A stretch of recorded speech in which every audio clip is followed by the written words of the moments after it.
Right, so this has just turned up in the post. This is something I've been wanting to do since I first got the truck. The standard steering on this is absolutely horrific, guys. And if you do own one of these, or you have got another Arrma vehicle, you will understand where I'm coming from. So let's not mess about, let's get straight into it.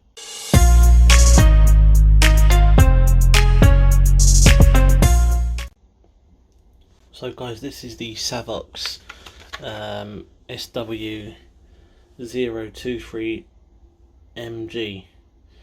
This is a 15 kilogram torque IP67 waterproof servo, ideal for again monster trucks, truggies, buggies and some on-road vehicles.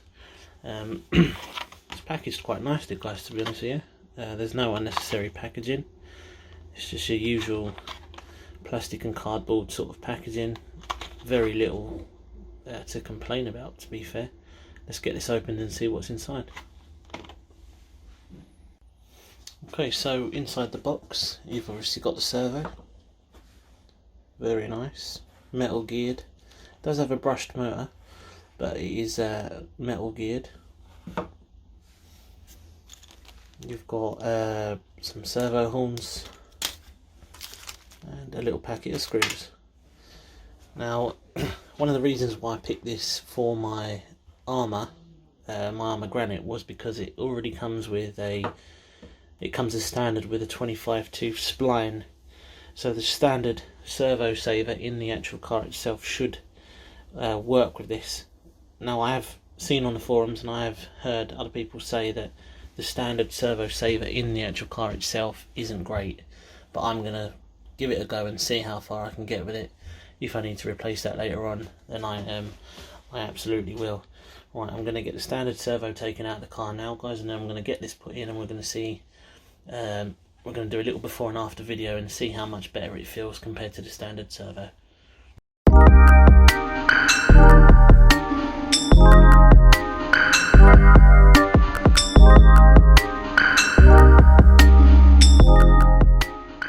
Right, I just want to quickly mention, actually, I have had to remove the ESC again. Reason being because I used the included mounting plate that come with it, which lines up perfectly on the receiver box holes on the car itself. So I did use the little mounting bracket. So I have had to unscrew that just to get it out of the way, just to get access to the receiver box so that I can take the servo lead off.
Okay, so the old servo's finally out of the vehicle now, guys. It's worth mentioning it is a waterproof servo, so it's not completely useless, but it does have plastic gears and it's just underpowered for the size and weight of this vehicle. So I think this new servo is going to be a real good addition to this, and it is going to make it drive and feel so much more better. So let's not waste any time, let's get it fitted in. I have also taken off the standard servo saver here, and this should fit directly onto the new one. And then we'll just see how long this lasts. If it doesn't hold up very long, we'll just get a new one, guys, and just keep going until we make this truck as perfect as we can. Okay, so it is Okay, so just another really quick tip, guys. It is worth noting that if you plug before you get it all fitted in, and before you put the servo saver onto the actual servo itself, if you plug it into your receiver, power on the ESC with battery attached, you can see it's just a bit of a bodge job there. But what you're going to want to do is make sure that the trims on the radio itself are centered, because otherwise you're going to be putting the servo saver on and everything's not going to be lining up. It's all going to be off center, and you'll have issues. You're going to have to keep adjusting the trim and whatnot. It's better off just taking a little bit extra time now to make sure it's right, rather than have to pull it all apart again or waste time later on, you know, when you could just easily do it now. Right guys, it's all fitted in now. There was nothing particularly hard about it, to be honest with you. The hardest part I found was trying to keep hold of the little tiny washers on the actual screws themselves, and actually trying to get the servo lead into the receiver box. There's a little red grommet which is there to keep the water out.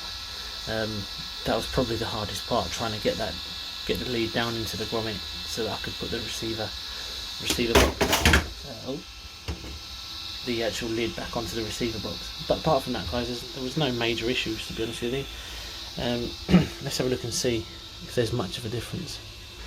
So I mean, this I'm hoping this was a worthwhile upgrade.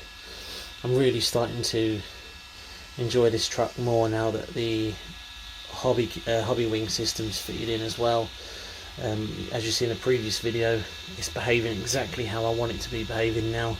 All the issues I had with the motor cogging and whatnot have now gone. So I'm really pleased with this. It's definitely a worthwhile upgrade for the sake of £30, or if you're in the US it could be slightly more or less. Yeah, I would definitely recommend it, guys. If you've got any questions or you want me to answer anything, just stick it in the comments below and I'll do my very best. Hope you have a good one, and if you haven't already, be sure to subscribe, because everything you see on my channel and everything I'm doing, I'm funding 100% myself. So it would be nice if you guys could give something back, you know, help me out, help me reach a couple of little goals, and it would just help me to keep bringing to you the very best content I can. So cheers guys, I'm going to let you go now, and I'll see you soon in another video. Thank you.